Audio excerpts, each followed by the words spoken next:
सर्वांना नमस्कार. काही वाचक खूपच घाई करत आहेत. सारखं लव्ह स्टोरी दाखवण्यापेक्षा त्यांच्यातलं मिलनच दाखवा. स्टोरी भरकटते आहे असंच त्यांचं म्हणणं आहे. पण असं काही नाही.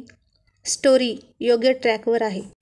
अर्जुनने पार्टीची अनाऊन्समेंट केली आणि सर्वांना सुखद धक्का बसला. अर्जुनने खरंच सगळ्यांना एक वेगळं सरप्राईज दिलं होतं, कारण त्याचा मूड आता खूप चांगला होता. आणि ऑफिसमध्ये येताच त्यानं भराभर कामाला सुरुवात केली. तो अतुलला पटपट सगळ्या सूचना करायचा आणि अतुल सगळं लक्षपूर्वक ऐकून नोट डाऊन करून घ्यायचा. आता आज अर्जुनच्या डोक्यात इतर कोणतेही विचार येत नव्हते. त्याच्या कामाशी रिलेटेड तो बोलत होता, कारण आता ऑफिस आणि घर यांची सांगड कशी घालायची हे त्याला हळूहळू समजत होतं. आधी तो सारखा तन्वी आणि कुणाल यांचा विचार करत होता, पण आता तसं नव्हतं. आणि तो अतुलला म्हणाला, अतुल, उद्याच्या पार्टीची सगळी अरेंजमेंट व्यवस्थित व्हायला हवी. तू स्वतः नीट लक्ष दे सगळीकडे. आणि तो यस बॉस म्हणत डोकं हलवत होता. आणि तूही ये तुझ्या बायकोसोबत, कळलं? आणि अतुल ओरडत म्हणाला, बायकोसोबत? मग झालं कल्याण. का रे, तिला नको का पार्टी एन्जॉय करायला? अर्जुन म्हणाला. मग अतुल म्हणाला, तिचं काही नाही हो, ती करतच असते पार्टी एन्जॉय कोणत्याही परिस्थितीत. पण मलाच ती पार्टी एन्जॉय करू देईल की नाही कुणास ठाऊक. का असं का बोलतोस? अर्जुन म्हणाला. आणि अतुल म्हणाला, ती सोबत असली की सगळ्याच गोष्टीचं वांदं होऊन बसतं. अतुल असं म्हणत होता कारण ती त्याला पार्टीत दारू पिऊ द्यायची नाही असं त्याला वाटत होतं. आणि अर्जुन हसत म्हणाला, आता इतक्या शेंड्या लावतोस ना तिला, मग आणखी एक शेंडी लाव की. आता तसंच काहीतरी करावं लागेल असं म्हणत अतुल बाहेर जाणार इतक्यात अर्जुन म्हणाला, माझ्या कामाचं काय झालं, त्या बेडरूमचं? आणि अतुल म्हणाला, सर होईल ते, पण 2 दिवस तरी लागतील असे म्हणालेत ते. आणि तुम्ही तर एका दिवसात करा म्हणताय. अरे पण जास्त वर्कर्स घेऊन करा ना म्हणावं. पैसे हवे तर डबल दे. पण तुम्हाला इतकी का घाई झाली आहे? 2 दिवस तर 2 दिवस. आता इतके दिवस काढलाच ना दम, मग अजून 2 दिवस काढा की. का त्या बेडरूमचा हा लूक तुमच्या अंगावर यायला लागला आहे की काय? आणि अर्जुन म्हणाला, हो तसंच झाले. ती बेडरूममध्ये नाही तर ती बेडरूम मला खायला उठत आहे. मला नाही करमत तिथे एकट्याला. तिच्या सहवासाच्या असंख्य खुणा मला सतत छळत असतात. आणि अतुल म्हणाला, ठीक आहे, आधी पार्टी होऊ द्या, मग बेडरूमचं काम करू. आणि अर्जुन मनात म्हणाला, पण हे तिला कळता कामा नये. तिच्या नकळत हे काम झालं पाहिजे. तिच्यासाठी हे सरप्राईज असेल. आता दुपार झाली. जेवणाच्या सुट्टी अगोदर 5 मिनिटे त्याचा डबा आला. त्याने तो उघडला आणि त्यात त्याला एक चिठ्ठी दिसली. आणि त्याने थोडंसं आश्चर्याने ती उघडली. तिने चिठ्ठी का पाठवली असेल? आणि त्यानं ती उघडली. त्यात कोणती औषधं किती प्रमाणात घ्यायची ते सविस्तर तिनं लिहिलं होतं. आणि खाली लिहिलं होतं, या गोळ्या हातासाठी आहेत, मेंदूसाठी नाही. आणि ते वाचून त्याला हसू आलं. किती चाणाक्ष आहे नाही, अगदी पॉईंट टू पॉईंट बोलत असते. तिचं अक्षरही सुंदर होतं. फोन केला असता तर बरं झालं असतं की. तेवढाच तिचा आवाज ऐकून बरं वाटलं असतं, असा तो मनाशी म्हणाला. आणि जेवण सुरू केलं. सगळं त्याच्या आवडीचं होतं, पण तरीही जेवण करण्याचा आळस तो करत होता. आणि अतुल त्याला म्हणाला, बायकोचं प्रेमपत्र वाटतं, तेही डब्यातून? How romantic. आमची बायको नाही पाठवत असं काही. Sir you are very lucky, असं म्हणून तो जेवण करत होता.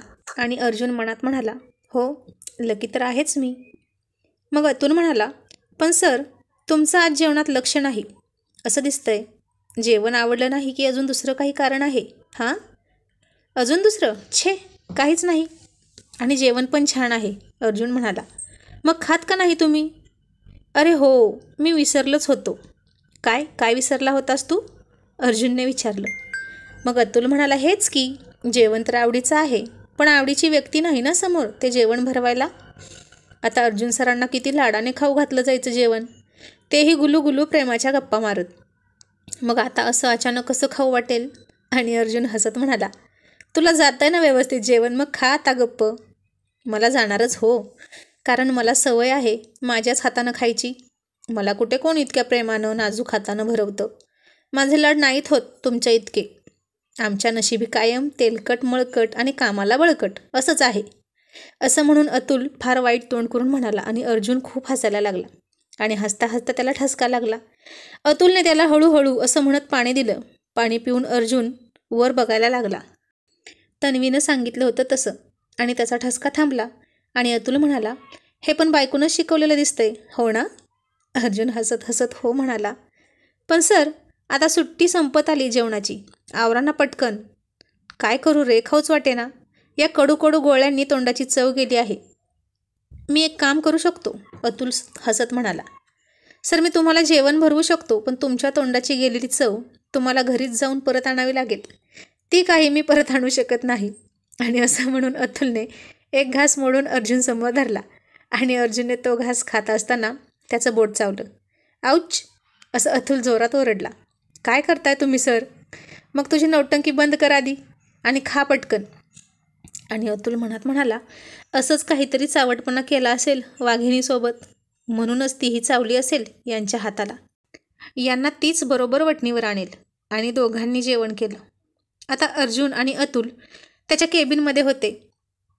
अतुल अर्जुनला म्हणाला, पार्टीसाठी कोण कोण गेस्ट बोलवायचे आहेत ते सांगा. सगळ्यांना इन्व्हिटेशन पाठवतो. अर्जुन म्हणाला, नाही नको, बाहेरचं कोणीच नको आहे मला. फक्त आपली ऑफिस स्टाफ आणि त्यांची फॅमिली एवढंच, कारण ही पार्टी कंपनीच्या सक्सेसबद्दल होती. ओके, अतुल म्हणाला आणि लागतो कामाला असं म्हणून बाहेर गेला. आता अर्जुन एके ठिकाणी फोनवर बोलत उभा होता आणि स्टाफमध्ये त्याच्याविषयी चर्चा चालली होती. ती त्यानं ऐकली. एक मुलगी म्हणाली, अय्या मी किती खुश आहे सांगू का तुला. मला ना खरंच अगदी मनापासून वाटत होतं की अशी पार्टी एन्जॉय करावी म्हणून. किती दिवस झाले खूप बोर झालं होतं. मला वाटलं न्यू इयरला पार्टी मिळेल कुठेतरी, पण नाहीच मिळाली आणि जातानाही आलं. आणि आज अर्जुन सरांनी अगदी माझ्या मनातलं ओळखून पार्टी ठेवली बघ. तर जणू काही अर्जुन सरांना तुझ्या मनातलं सगळं कळलं असेल असंच वाटतं ग तुला. मग असंच असणार, नाहीतर काय. मग अशी कशी ठेवली पार्टी त्यांनी अचानक, काहीही रिझन नसताना. हो ग बाई हो, तू नुसती नट्टापट्टा करून येतेस रोज, पण सर तुझ्याकडे बघतही नाहीत साधे. आणि सगळ्याजणी तिला हसत होत्या. ए अशा हसताय काय ग, कधीतरी बघतीलच की ते माझ्याकडे, बघाच तुम्ही. आणि ती म्हणाली, रात्रीच अर्जुन सर माझ्या स्वप्नात आले होते आणि त्यांनी मला. ती आता पुढे बोलायला लाजत होती. अगं काय तुला सांग की. नाही बाई मला लाज वाटते म्हणत तिनं चेहरा लाजून ओंजळीत झाकून घेतला. आणि आता अर्जुनही आणखीन लक्ष देऊन फार उत्सुकतेने ती पुढे काय सांगणार याची वाट पाहत होता. अगं किती लाजतेस, काय केलं सरांनी रात्री तुझ्या स्वप्नात येऊन सांग ना. आणि ती म्हणाली, ते मला आय लव्ह यू म्हणाले आणि त्यांनी मला किस केला. आणि असं म्हणून ती आणखीन लाजायला लागली. आणि अर्जुनने हसतच अरे बापरे म्हणत कपाळावर हातच मारून घेतला आणि म्हणाला, मी तर रात्री फक्त तन्वीची स्वप्न पाहत होतो आणि तिला किस करत होतो, आणि हिचं काय चाललंय भलतंच. आणि एक जण म्हणाली, आता तर तू स्वप्न विसरूनच जा, कारण सरांचं आता लग्न झालं आहे. आणि ये, तुला माहीत आहे का, जेव्हा हिला कळलं की सरांनी अचानक लग्न केलं तेव्हा किती रडली होती ही. 3 डब्बे टिश्यू संपवले होते हिनं, नाक पुसून पुसून, आणि बाथरूममध्ये रडत बसली होती दुपारपर्यंत. आणि म्हणाली आता ऑफिस सोडणार, पण पुन्हा आली दुसऱ्या दिवशी. आणि सगळ्या हसायला लागल्या. आणि हे ऐकून तर अर्जुनला धक्काच बसला. अशा कितीतरी मुली असतील की ज्या त्याच्यावर प्रेम करत असतील, पण त्याचा स्वभाव पाहून एकीचीही हिंमत होत नव्हती त्याच्याजवळ यायची. त्यातलीच ही एक. पण आज अर्जुन सर आज किती वेगळे वाटत होते ना. खूप छान मूड दिसत होता सरांचा. पण त्यांनी अशी अचानक मीटिंग बोलवून घेतली. मला तर भीतीच वाटली होती की आता हा खडूस बॉस नक्कीच कोणाला ना कोणाला तरी ओरडणार. पण सरांनी तर पार्टीची अनाऊन्समेंट करून सिक्सरच मारला. आणि हे ऐकून अर्जुन गालात हसला.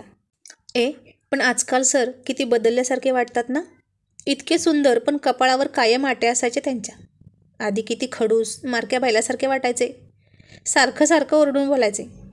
मला तर ते ऑफिसला येऊच नाही असंच वाटायचं. आणि आता त्यांचा ॲक्सिडेंट झाला होता ना, तर त्यांच्याबद्दल वाईटही वाटायचं आणि बरंही वाटायचं की तेवढेच काही दिवस त्या खडूस बॉसचं तोंड बघावं लागणार नाही म्हणून. आणि हे ऐकून तर अर्जुन चाटच पडला. म्हणजे इतका नकोसा झालं होतं की काय मी यांना माझ्या ॲक्सिडेंटचं काहीच पडलं नाही. साधी विचारपूसही कुणी नाही केली माझी. यांची ही अवस्था, तर तन्वीला काय वाटत असेल माझ्याबद्दल. तिला तर मी किती त्रास दिला आहे, ओरडलो, हात पिरगळला. तिलाही यांच्यासारखाच मी नकोसा वाटलो असेल का. आणि दुसरी एक जण म्हणाली, मला तर वाटायचं की हे कधीच सुधारणार नाहीत, पण सरांमधला हा बदल पाहून छान वाटतं हां. अगं लग्न झाल्यावर भले भले बदलतात, बायका बरोबर त्यांना वठणीवर आणतात. नाही नाही म्हणणारे अगदी सुतासारखे सरळ होतात.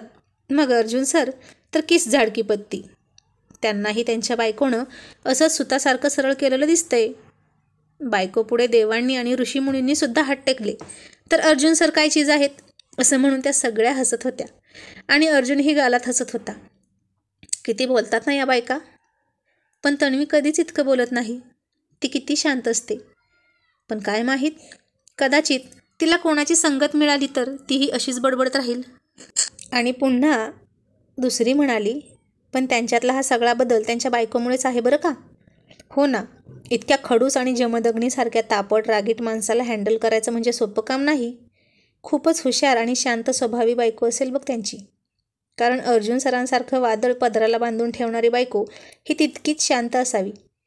हो ना, पण ती कधी ऑफिसमध्ये आलीच नाही. सरांनी तिला अजून आणलंच नाही ऑफिसला. अगं, त्यांना त्यांची बायको कोणालाही दाखवायची नसेल म्हणून नसेल आणलं. पण कशी दिसत असेल ना ती. मला तर तिला पाहायची फार इच्छा आहे.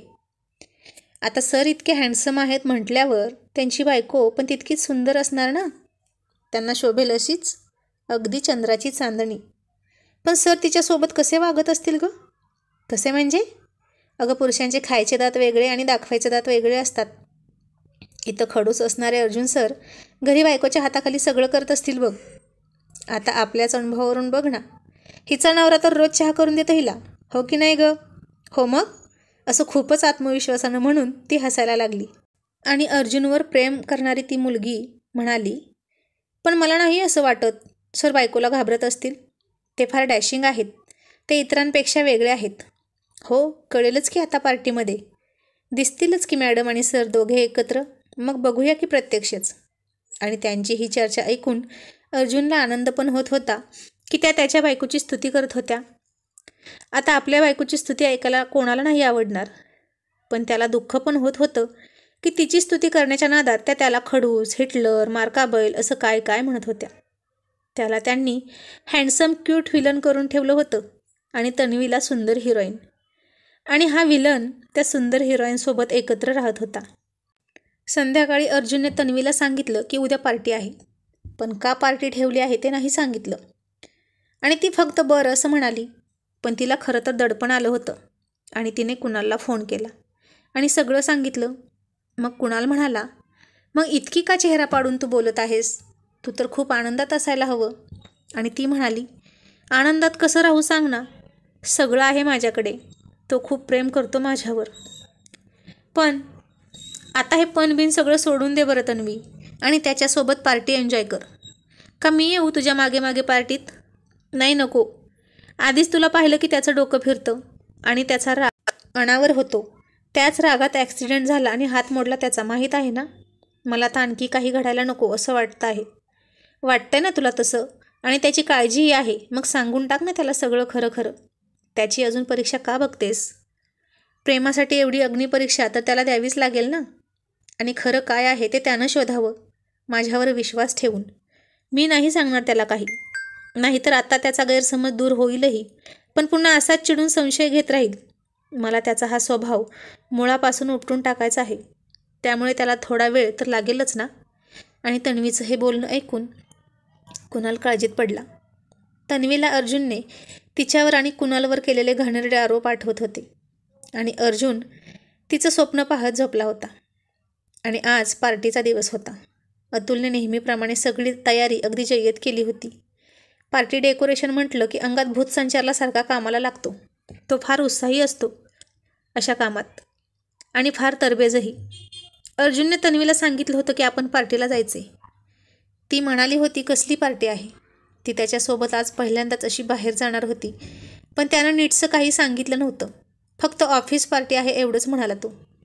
त्यानं लग्न झालं आणि तिला घरात आणून ठेवली. पण सर्व जगासमोर तिला अजून पत्नीचा दर्जा दिला नव्हता. कारण अजून त्यानं तिला पत्नी म्हणून स्वीकारलंच नव्हतं. मग सर्व समाजासमोर बायको म्हणून मिरवून काय उपयोग. तो मोकळेपणा कुठून आणायचा जो जोडीदाराची पूर्ण ओळख झाल्यावर एकमेकांना येत असतो. बाहेरच्या लोकांना जरी वाटत असलं की ते दोघे नवरा बायको आहेत, तरी खरी परिस्थिती काय होती हे दोघांनाच माहीत होतं. आणि मनातली घालमेल चेहऱ्यावर न येऊ देता ती कशी लपवायची याचंच कोडं तन्वीला पडलं होतं. सोबत राहत असूनही अजूनही अनोळखीच होते ते असं वाटत होतं तिला. तिथं खोटं खोटं हसावं लागेल, खोटा खोटा त्याच्या हातात हात घालून फिरावं लागेल, त्याच्या शेजारी उभे राहून सगळ्यांचं स्वागत करावं लागेल. जमेल ना मला हे, असं तिनं स्वतःलाच प्रश्न केला. आणि म्हणूनच ती कुणाला फोन करून तिची द्विधा मनस्थिती व्यक्त करत होती. अर्जुनच्या मनात मात्र काही वेगळंच होतं. आता त्याला तिची ओळख सर्वांना करून द्यायची होती. खरं तर हे त्यानं आधीच करायला हवं, पण त्यानं लग्नाचं रिसेप्शन पार्टीसुद्धा कुणाला दिली नव्हती. याआधी सर्वांना ती माहीत होती मिस तन्वी सुभेदार म्हणून, पण आज तो तिची ओळख मिसेस तन्वी अर्जुन देसाई अशी करून देणार होता, तीही सर्वांसमोर. आणि तिला थोडं अवघडल्यासारखं वाटत होतं, कसं तरीच वाटत होतं. तन्वी त्याची मनाने झाली असली तरी शरीराने पत्नी झाली नव्हती.